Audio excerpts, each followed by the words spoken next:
Vamos para o texto de 2 Timóteo, capítulo 4, versículo 9. Aleluia.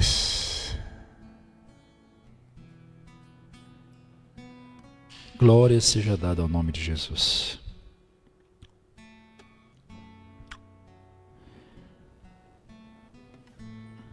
Estará passando aqui atrás de mim na tela.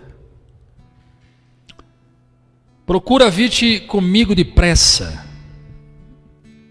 porque Demas me desamparou, amando o presente século, e foi para Tessalônica, Crescente para a Galácia, Tito para a Dalmácia, só Lucas está comigo. Toma Marcos e traze-o comigo, porque é muito útil para o ministério. Também enviei Tíquico a Éfeso. Quando vieres, traze a capa que deixei em Troade, em casa de Carpo, os livros, principalmente os pergaminhos. Alexandre, o latoeiro, causou-me muitos males. O Senhor lhe pague segundo as suas obras. Tu, Timóteo, guarda-te também dele, porque resistiu muito às nossas palavras. Ninguém me assistiu na minha primeira defesa, antes todos me desampararam. Que isto lhes não seja imputado. Mas o Senhor assistiu-me e fortaleceu-me, para que por mim fosse cumprida a pregação e todos os gentios a ouvissem, e fiquei livre da boca do leão. E o Senhor me livrará de toda má obra e guardar-me-á para o seu reino celestial, a quem seja a glória para todos sempre. Amém. Amém. Pastor Ricardo, Deus abençoe. Pastora Cláudia, gostou de te ver. A você que nos assiste, Deus abençoe. Vocês querem que acenda a luz aí ou pode deixar apagado? Hein? Vocês que decidem, tá bom assim? Nós estamos diante da última carta do apóstolo Paulo ao seu filho na fé, Timóteo. O apóstolo Paulo está vivendo os seus últimos dias de vida. O maior missionário da história cristã escreve uma das suas últimas cartas para um dos seus filhos na fé, Timóteo. Paulo está preso. Não sabemos precisar se ele está nesse momento vivendo a primeira ou a segunda prisão na cidade de Roma, mas ele está preso. A esta altura, Paulo já sabia, por revelação do Espírito Santo, que ele iria morrer, que iriam matá-lo. O maior fundador de igreja na história da humanidade. Para você ter uma ideia, se juntarmos os 12 apóstolos, quando eu digo 12, eu digo aquele também que substituiu Judas Iscariotes, o Matias. Se juntarmos os 12 apóstolos e somarmos todas as obras, ou seja, todos os trabalhos que eles fizeram em prol ao cristianismo, não consegue chegar à metade do que Paulo fez. Nem Jesus trabalhou tanto como Paulo trabalhou. Prova é que Jesus disse assim: as obras que eu fiz, vocês farão maiores do que eu. Obviamente, quando Jesus disse isso, não disse que seríamos maior do que ele.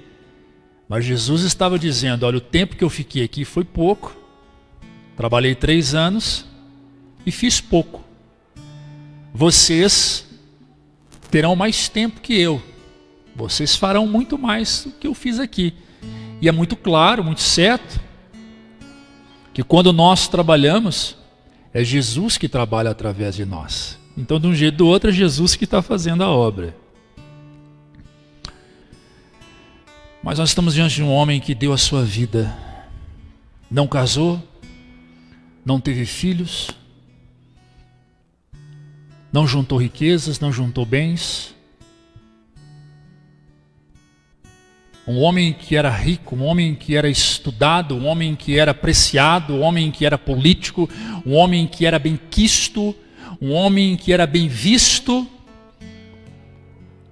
abandonou tudo por causa de um chamado. Largou tudo por causa do encontro que teve com Jesus. E o encontro que ele teve com Jesus foi sobrenatural. Porque quando nós vamos estudar a forma que Paulo se encontrou com Jesus, não tinha outra forma de se encontrar com Jesus a não ser o próprio Jesus se revelando para Paulo, porque todos tinham medo de falar de Jesus para Paulo. Todos tinham medo de anunciar o Cristo para Paulo. Paulo era perseguidor de cristãos. Paulo era um daqueles que lançavam os cristãos na cadeia. A Bíblia diz no capítulo 9 do livro de Atos, que Paulo respirava. A palavra respirar no grego significa rangia, como um cachorro, como um lobo, como um animal, que runge, que grita, desesperadamente por sua presa. É isso que diz lá no capítulo 9, a partir do versículo 1. Paulo respirava desejo de morte contra os cristãos. Paulo não só tinha ódio, mas ele queria ver as pessoas mortas. Os crentes naquela época, para Paulo, até aquele momento da vida de Paulo, representava para ele motivo de tristeza, de ódio. E Paulo era um cara severo, era um homem duro de coração. E qualquer cristão que cruzasse o caminho dele, ele lançava nas prisões, ele prendia, ele acorrentava, levava esse homem e essa mulher para o chicote, para o açoite. Então quem era louco o suficiente para falar de Jesus para um homem desse? A não ser o próprio Jesus. Mas enquanto Paulo fazia suas obras terríveis em Jerusalém, em Samaria, na Judéia, nas regiões em torno da grande cidade de Jerusalém, em Damasco, em Éfeso, em Corintos, aonde chegava no ouvido de Paulo, quando chegava no ouvido de Paulo que havia um cristão, Paulo então pegava a sua comitiva de soldados e iam rumo a esses cristãos, com lanças, com chicotes, com algemas, para aprisionar esses cristãos na tentativa de calar a boca desses homens. Então todos tinham medo de falar de Jesus para Paulo. Todos se sentiam impotentes diante de um homem tão mau. Quem está entendendo? Diz amém. Então só tem um segredo. É orar. E a igreja começou a interceder, dizendo: Senhor, nos livra da mão do homem mau. Senhor, nos livra das mãos do homem mau. Senhor, nos livra da mão deste homem, por nome Saulo de Tarso, que tem nos aprisionados, que tem feito os nossos discípulos refém de uma dura açoite romana, tem feito dos nossos discípulos escravos. Nos livra desse homem mau, converta-o, transforme-o. Muda a sua mente, muda o seu jeito de ser, muda a sua forma de agir, muda. Vá ao encontro dele, encontra com ele, Senhor, encontra com ele, Senhor, porque nós não temos coragem, nós não temos ousadia, nós não podemos ir, estamos limitados. E a Bíblia diz que uma das missões de Paulo era entrar na cidade de Damasco e prender todos os discípulos de Cristo que tinham lá. E ele então arruma a sua comitiva, pega os seus soldados, sobe em seus cavalos e marcham. E eu fico imaginando as pegadas dos cavalos batendo em terra. Eram pegadas duras. Os freios nas mãos de Saulo eram pegos com tanta força, porque é assim que um homem que odeia o outro aplica sua energia em função da nossa desgraça. E aquele ódio pulsava no coração desse homem, aquele ódio pulsava ao ponto dele respirar o desejo de morte. É o que diz a Bíblia. O seu coração batia aceleradamente, as suas mãos tremiam, porque ele queria ver os discípulos de Jesus atrás das grades. Ele queria ver os crentes com as suas bocas caladas. Saulo de Tarso tipificava naquele momento o Satanás, que marcha constantemente rumo à casa do cristão, rumo ao trabalho do cristão, rumo ao lugar do cristão, onde o cristão está, para tentar calar o cristão. Só que no meio dessa caminhada, antes de entrar em Damasco, aleluia, Jesus se revela a Saulo. Há um poder, o mesmo poder, o mesmo derramar, a mesma glória de Atos capítulo 2. Há um poder imensurável, há uma luz, há uma força, muito além do que o sol produz, muito além do que o calor e a energia humana produz. Uma força inexplicável, inimaginável, explode no meio do caminho.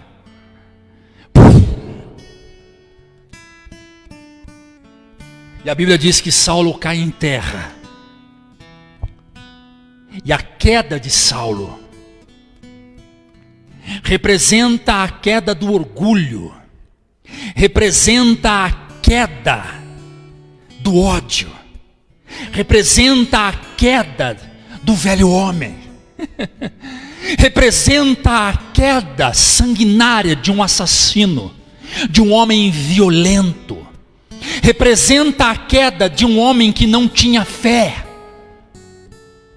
E quando ele cai com ele todo o seu ego, toda a sua força, toda a sua grandeza, toda a sua maestria, todo o seu orgulho. E quando ele cai, a primeira coisa que ele diz, ao responder uma voz que ecoa no meio da chama ardente, que diz: Saulo, Saulo, por que tu me persegues? A primeira coisa que ele diz, um homem que não se submetia a ninguém, um homem que não se reverenciava a homem algum, a primeira coisa que ele diz é: Senhor, Senhor, o que queres de mim?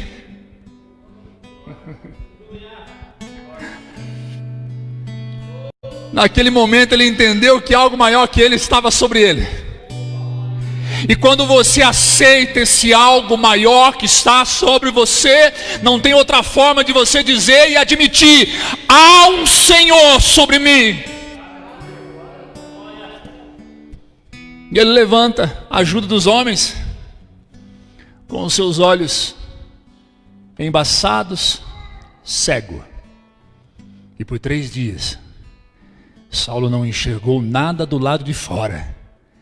Mas por 3 dias Deus fez Saulo enxergar do lado de dentro. Aleluias. O que Saulo enxergava do lado de fora era aquilo que Saulo tinha do lado de dentro. O homem mau coloca para fora aquilo que ele tem dentro de si. O problema nunca foi os cristãos. O problema nunca foi Jesus. O problema foi que o mal estava dentro de Paulo. Então o Senhor disse: eu vou fechar os teus olhos. E por 3 dias Saulo viajou no seu consciente.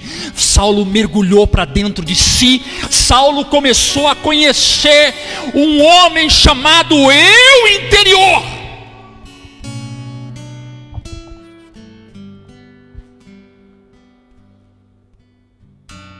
E ele visita o seu eu interior.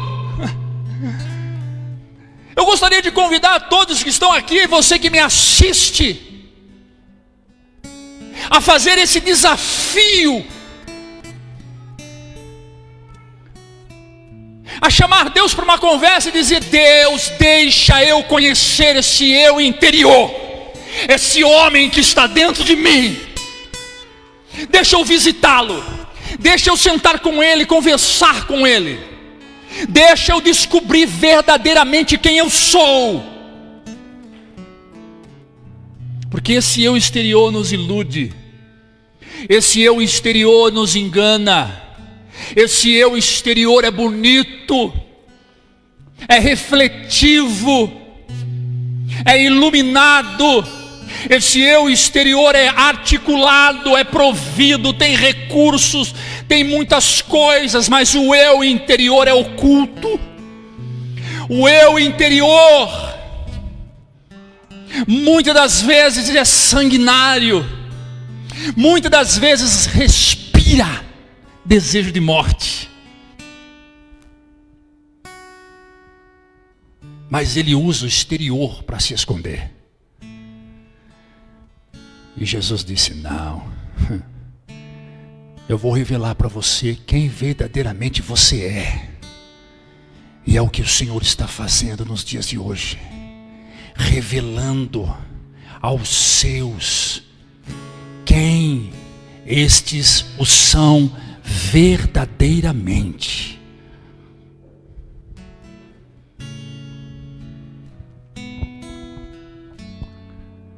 Ele entra numa casa de um homem chamado Ananias. E é muito interessante que Ananias recebe da parte de Deus uma mensagem dizendo: está vindo para sua casa Saulo de Tarso. E ele diz: não, pai, não, aqui em casa esse homem nos fez muito mal. Pai, não. O Senhor disse para Ananias: hey, acalma seu coração. Este homem será muito útil para o nosso ministério. Aleluia. E Ananias o recebe, o acolhe, o abraça, o beija, abre a porta da sua casa. E depois de 3 dias, o homem de Deus ora por Paulo. E a Bíblia diz que o Espírito Santo desce sobre a vida de Paulo, de Saulo. E as escamas dos olhos caem. Nasce, nesse momento, um dos maiores pregadores da história do cristianismo. Um dos maiores fundadores de igrejas que existiu na face da terra. Um dos maiores missionários que a história poderia contar. Que teve o seu nome mudado. De Saulo para Paulo. Os anos passaram. Esse homem abriu mão de tudo. Esse homem abriu mão de tudo que você possa pensar por amor ao Evangelho. Nada segurava esse homem. Ele era faminto. Faminto por almas. O perseguidor agora se torna perseguido. Aquele que provocava a infâmia dos cristãos agora se torna infamado. O nome dele já não era bem quisto em Roma. Nos corredores de Jerusalém ele era perseguido. O seu nome estava estampado nas placas, procura-se. Mas ele era valente. Esse homem passou por coisas absurdas. Foi apedrejado, foi chicoteado, sofreu naufrágio, foi picado por serpente, foi preso, não só uma vez, como várias vezes, foi humilhado, foi julgado sem direito de defesa, foi sentenciado. Tudo por amor a Jesus. Mas não é um amor que temos pelo arroz e feijão. É um amor incompreensível. É um amor que vai além das nossas expectativas, das nossa sustentação humana. Que a Bíblia vai chamar, lá no grego, de ágape. Um amor incondicional. Era incondicional. O que é a palavra incondicional, pastor? Não tem condição para amar. Ele amava. E você vai ver por algumas vezes ele dizendo: eu sei passar por vários níveis da minha vida. Eu sei viver bem, como sei viver em condições drásticas. Já tive tudo e tive nada. Tive fome e tive comida. Tive prosperidade e não tive. Não, eu sei passar tudo e todas as coisas, mas em nenhum momento eu deixei de servir esse Deus e glorificar por tudo que Ele é na minha vida. E esse homem deu a sua vida.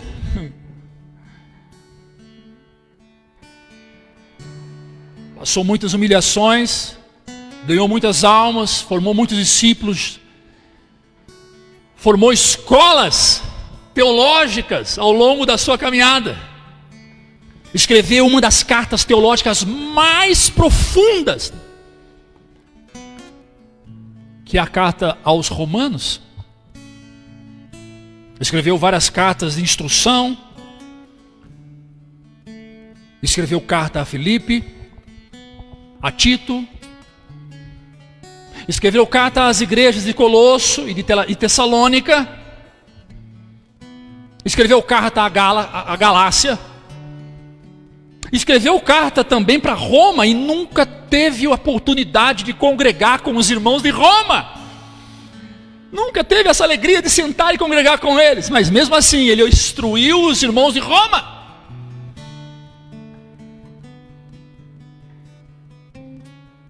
Ele foi valente. Mas agora nós estamos diante dos últimos dias da vida de Saulo. E agora eu vou pregar. Amém?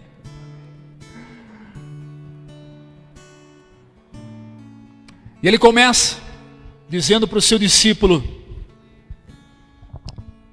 vem para cá, Timóteo. Eu estou sozinho aqui. Ou melhor, está eu e o meu discípulo Lucas aqui. Te amo tanto, cara. Vem para cá. Estou preso. A prisão aqui era domiciliar, eu não podia sair de casa. Nessa ocasião era domiciliar. Provavelmente esse domicílio era um calabouço pequeno. Ou um casebre, ou um lugar pequeno. Alguns dizem que era uma prisão mesmo. E ele escreve a carta para Timóteo. Timóteo estava, se não me falha a memória, na cidade de Corintos. Essa carta chega para Timóteo, Timóteo abre a carta e a primeira coisa que ele lê está lá: filho, vem para cá.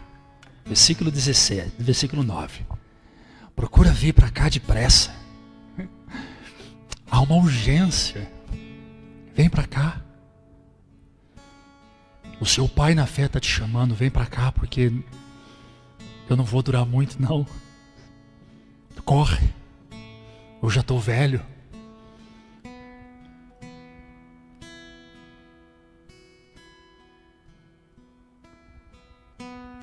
o machado, a foice, a lança do carrasco já está posta sobre a minha cabeça, sobre a minha garganta. Vem para cá, procura vir para cá depressa. Você observa que a Bíblia deixa enfático: depressa, corra, corra. E é muito provável que Timóteo, ao pegar essa carta, ele treme. Ele diz: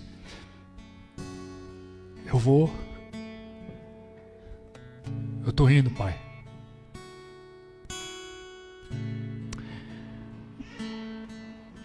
Você sabe, uma das coisas que mais me sinto falta é o apego entre pastor e ovelha. Eu sou do tempo em que quando um pastor chorava, a ovelha chorava junto. A ovelha abraçava, a ovelha corria, a ovelha ia depressa.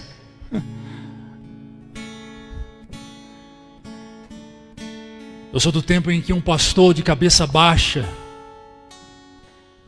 representava para uma igreja o desespero, a necessidade de correr depressa porque tem algo errado.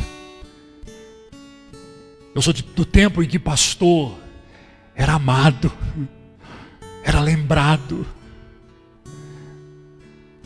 Sei porque eu tive pastores na minha família, avós, pai. Eu sou do tempo em que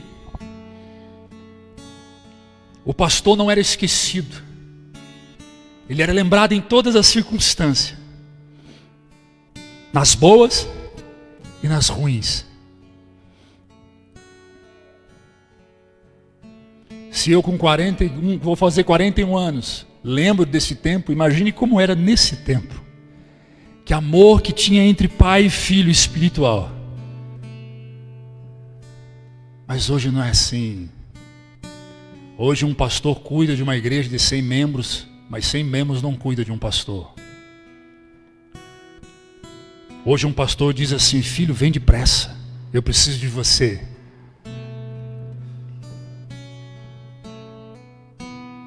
Raramente ele é ouvido.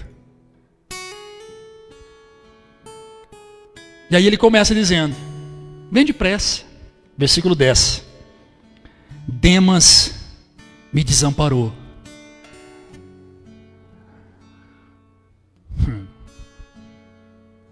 Uma das coisas mais absurdas que pode existir na face da terra. E nenhum homem gosta disso. É você ir para o fronte de guerra com pessoas que foram preparadas ao seu lado, junto com você, ou de repente por você, obreiros. Preste bem atenção em uma coisa muito importante entender: a palavra obreiro e trabalho são duas palavras distintas, totalmente distintas. Trabalho significa, numa tradução bíblica, sofrimento, ardor, tristeza, gemer. Isso é o que significa trabalho. Mas obreiro significa amor, servir, se dar, ganhar, lutar, conquistar. Você pode pesquisar, fique à vontade. Se você for para a língua portuguesa, você vai ter uma definição mais concreta. Mas se você for para o texto original bíblico, para a língua grega, você vai perceber que há uma diferença entre quem trabalha, o trabalhador e o obreiro.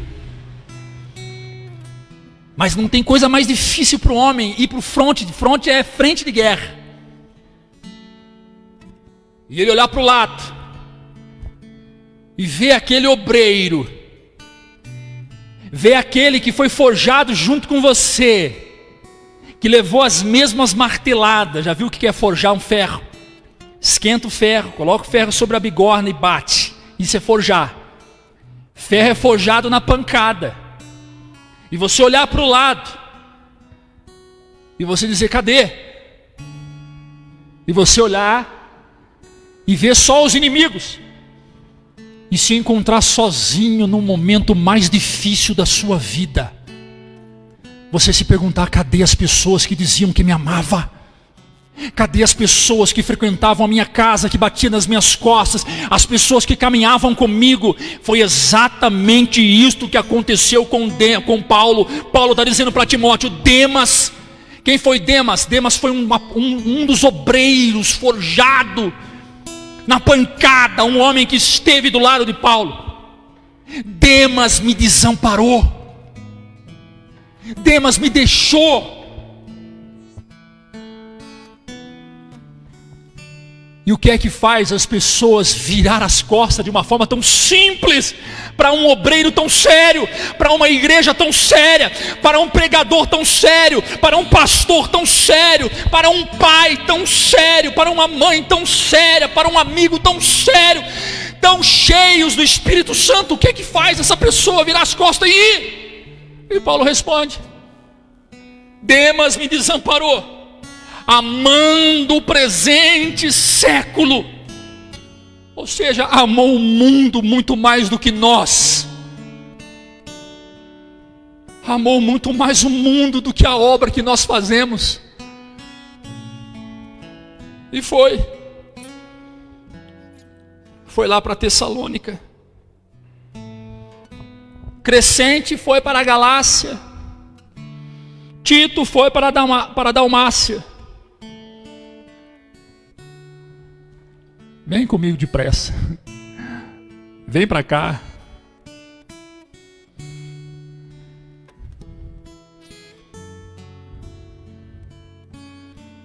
Foi deixado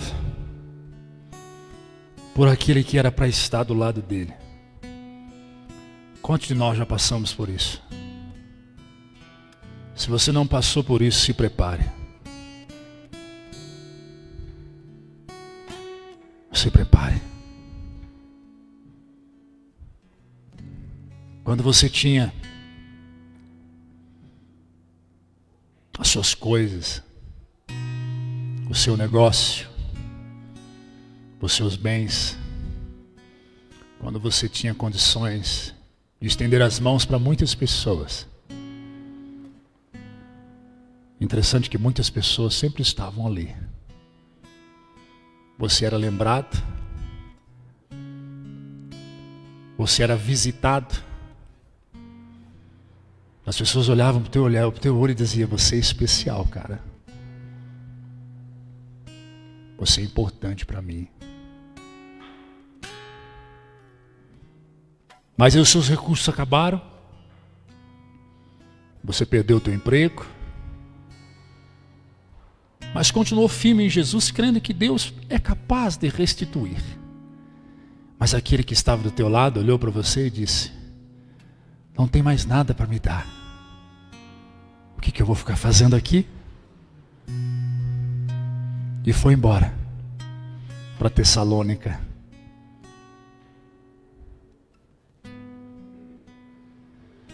É assim. A vida é assim. Até com o homem mais cheio do Espírito Santo, até com o maior pregador da história do cristianismo,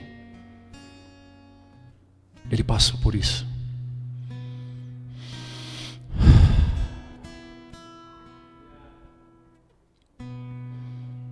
E aí ele vai dizer: aleluia, só Lucas está comigo. E eu fico imaginando Lucas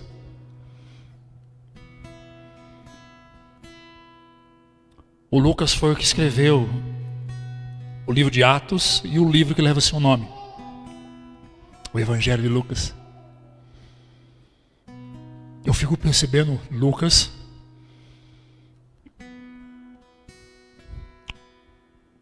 sentindo as dores do pastor, engolindo a saliva seca, tentando engolir a saliva com a garganta seca. Enquanto o pastor Paulo, velho, de cabelos grisalhos, com a sua pele, o seu rosto todo enrugado, com as mãos já trêmulas, escrevia, relatando a sua tristeza, as suas angústias. A lágrima de Lucas corria, porque diferente de Demas, Lucas amava o seu pastor. Diferente de Demas, Lucas estava ali. E ficou ali do lado dele. Lucas olhou para o seu pastor. Lucas queria estar no lugar dele. Porque Lucas sabia. Em algumas horas, ele poderia ser levado para a morte. Ele ia perder o seu pai na fé. Ele ia perder o seu mestre. Ele ia perder aquele que era referência na vida dele. Lucas, que viu Saulo escrever várias cartas, Paulo escrever várias cartas, agora Lucas está vendo seu pai na fé escrever a última carta. As últimas forças, energias de Paulo está sendo colocada nessa carta. E Paulo faz questão de dizer: Lucas está aqui comigo.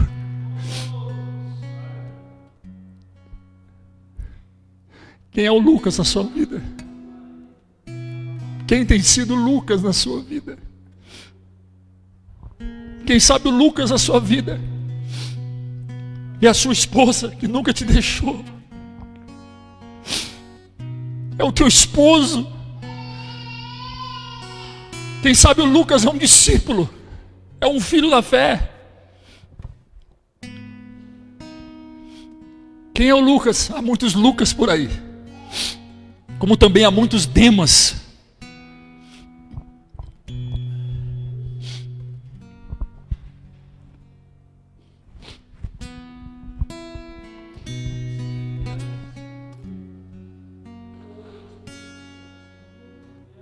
No altar de adoração, seja sempre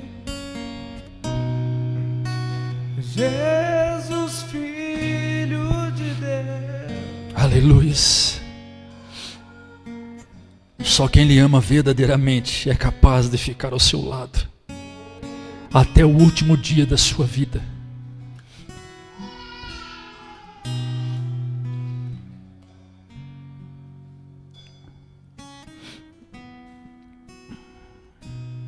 E aí ele vai dizer assim, versículo 11: só Lucas está comigo. Toma Marcos e traze-o contigo, porque é muito útil para o meu ministério. Que coisa maravilhosa. Eu fico imaginando Timóteo. Para quem não conhece a história, presta atenção. Timóteo indo lá em Jerusalém.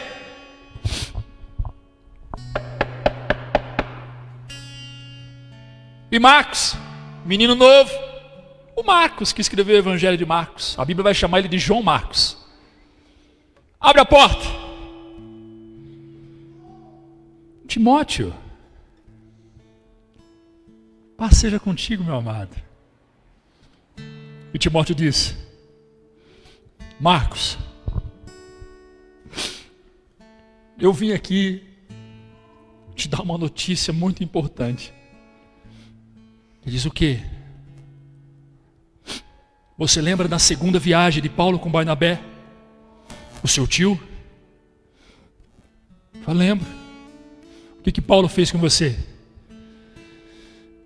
Paulo não deixou eu ir.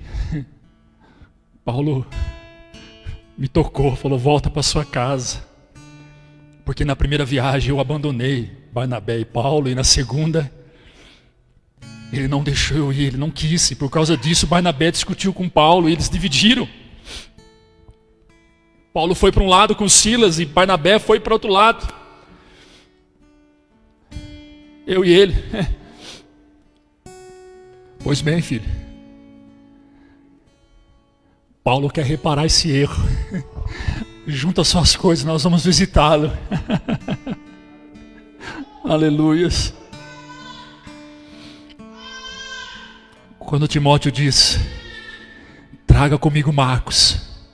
Quando Paulo diz a Timóteo, traga comigo Marcos, ele está dizendo, traga João Marcos, porque eu preciso perdoá-lo, eu preciso pedir perdão para ele, eu preciso me acertar com ele, eu preciso me alinhar com ele, eu não posso morrer sem dar um abraço nesse jovem, eu não posso morrer, esse homem tem muitas coisas a ser feitas ainda, Deus vai usar ele bastante ainda.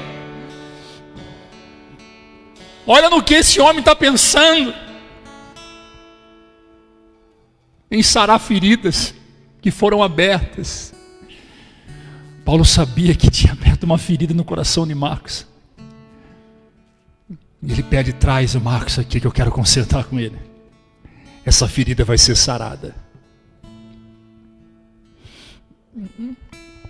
Aleluia.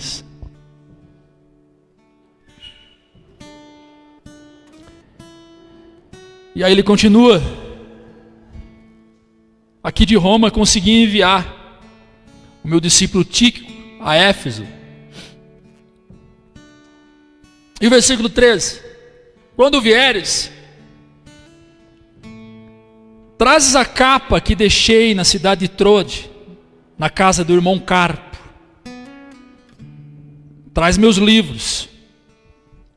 E traz também a palavra do Senhor, os pergaminhos.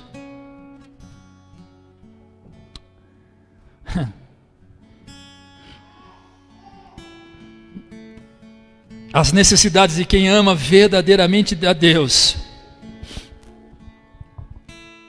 Escuta essa. Deus me deu isso aqui em 15 minutos. Essa mensagem toda Deus me deu em 15 minutos. Porque eu não ia pregar sobre isso.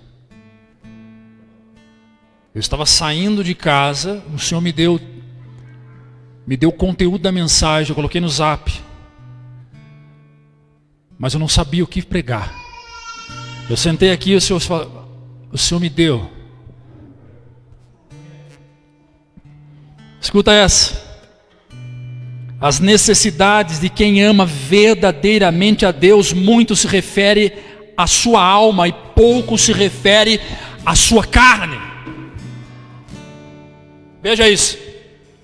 Traga para mim a capa que deixei em Troade. Capa. Para me cobrir. Está frio aqui. É só isso que eu preciso. Eu não quero sapato, eu não quero touca, eu não quero carro, eu não quero dinheiro. Eu só quero a minha capa. Traz ela para mim, porque está frio aqui. A minha carne está perecendo. Traga a minha capa. Agora veja. Traga os meus livros. E traga o pergaminho, porque a minha alma está sedenta pela palavra. Eu preciso do maná espiritual. Eu preciso da palavra. Traz para mim, eu preciso ler. Eu preciso meditar. Eu preciso buscar.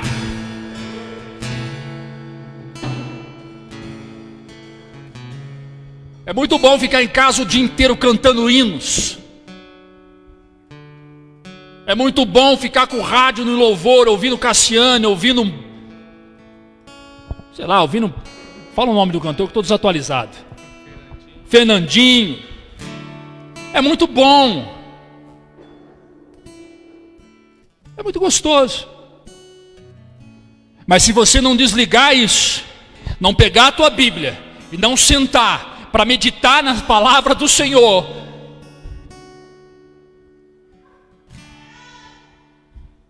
a sua alma continuará vazia.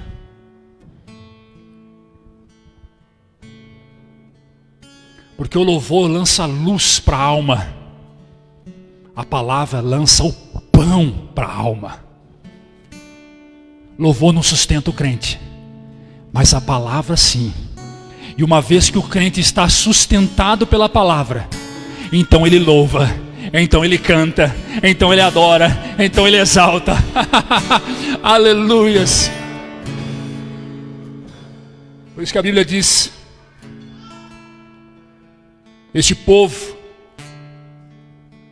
que cantam com seus lábios, que louvam com seus lábios, mas os seus corações estão distantes de mim. Traz para mim. Eu preciso me alimentar.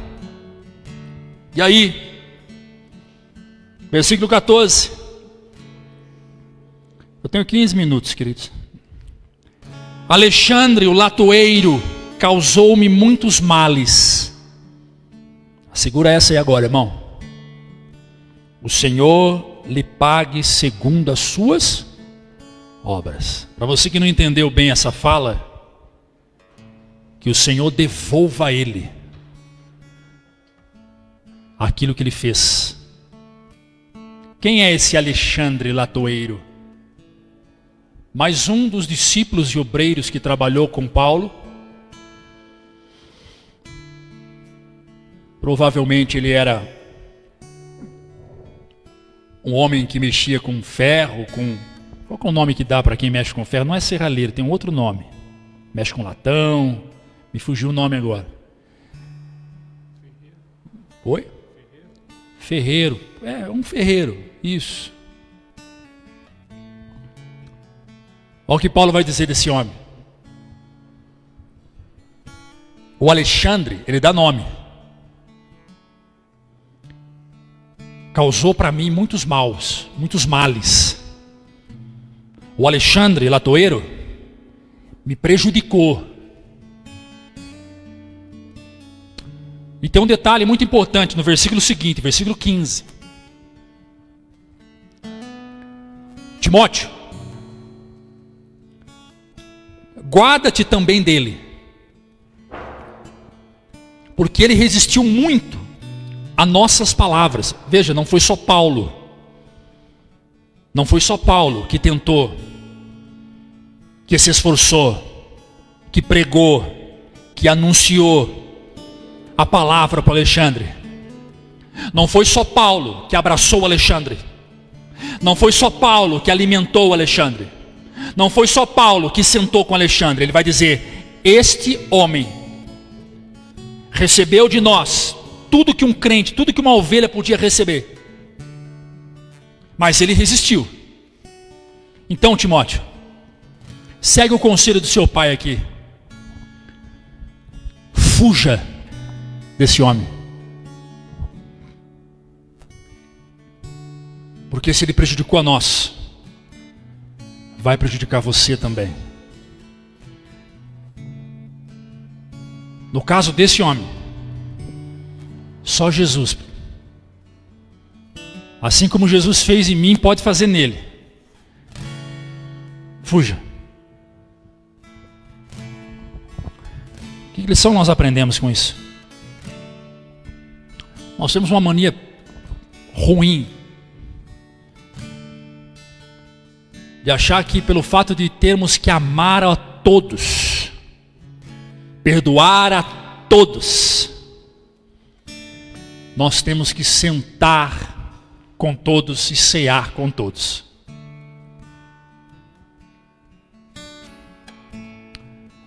Salmo 1 diz: bem-aventurado o homem que não anda segundo o conselho dos ímpios, nem se detém no caminho, na mesa dos escarnecedores, não se sentam com eles. Há uma instrução muito clara para nós. Uma vez o homem mau persuadido, uma vez o homem mau evangelizado, uma vez o homem mau amado, abraçado, acolhido, e ele resiste tudo isso, há uma responsabilidade clara para mim e para você. Aparta-te.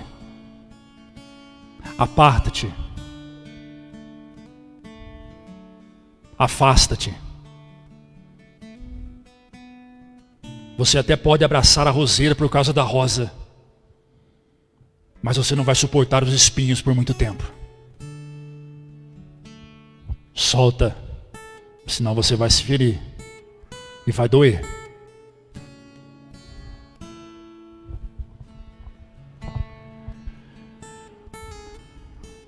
Versículo 16.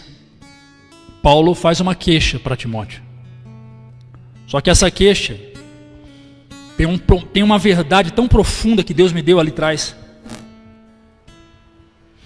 Que eu falei: Deus, obrigado. Ele vai dizer assim, versículo 16: ninguém me assistiu na minha primeira defesa. Antes todos me desampararam. Quando Paulo foi julgado no tribunal de Roma, se não me falha a memória, por Festo, acho que é isso, não sei, não lembro bem. Paulo foi levado ao tribunal, e quando Paulo entra no tribunal, a primeira coisa que ele faz é olhar para os lados. E ele vê muitas pessoas lá, mas ele não vê um discípulo, ele não vê um amigo, ele não vê um apóstolo, ele não vê um pastor, ele não vê um sacerdote, ele não vê um ancião, ele não vê ninguém. O apóstolo Paulo, o pregador dos pregadores, estava sozinho, e aqui ele vai dizer: ninguém me assistiu, ou seja, ninguém me acompanhou, não tinha ninguém lá, eu fui abandonado, até o Lucas não estava lá. Mas aí vem uma pergunta que eu fiz ao Espírito Santo, dizendo: por que o Lucas não estava lá, Senhor? Porque quem ama não deixa ninguém sozinho. Aí o Senhor me respondeu isso aqui, ó: há momentos em nossas vidas que Deus permite que sejamos desamparados por todos, para somente assim sermos amparados plenamente por Ele.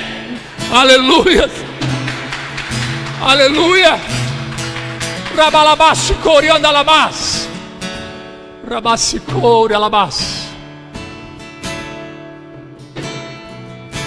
Para você sentir o amparo pleno do Senhor, há momentos que você vai se sentir desamparado, mesmo estando cercado por muitas pessoas, você vai se sentir desamparado, porque Deus quer olhar para você e dizer: eu quero ser o seu único amparo, eu quero ser o seu único socorro, eu quero ser o seu único abrigo, eu quero ser o seu conselheiro, eu quero ser o seu amigo, eu quero ser o seu ouvinte, eu quero ser tudo em sua vida.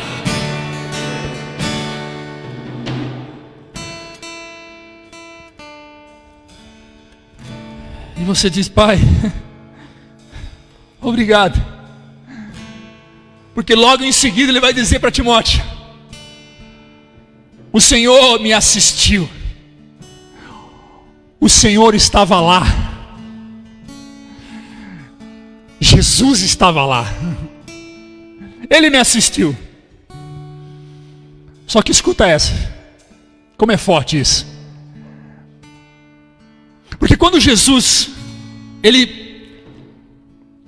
se apresenta nesses momentos de desamparo da nossa vida, nesses momentos de angústia, de tristeza, de solidão, o seu marido entra no quarto e fala: o que está acontecendo, mulher?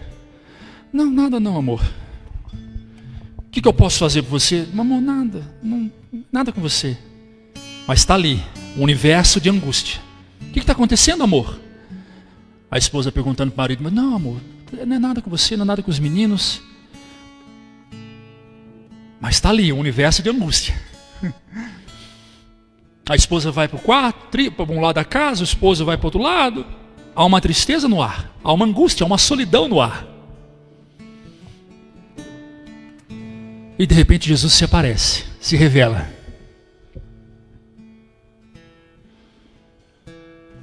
E quando Jesus se revela para esse homem que está se sentindo desamparado, ele não fica de braços cruzados se assistindo você, olhando você chorar, olhando você se lamentar. Ele não fica. Mal sabe você que ele está fazendo o mesmo na sua vida o que ele fez na vida de Paulo.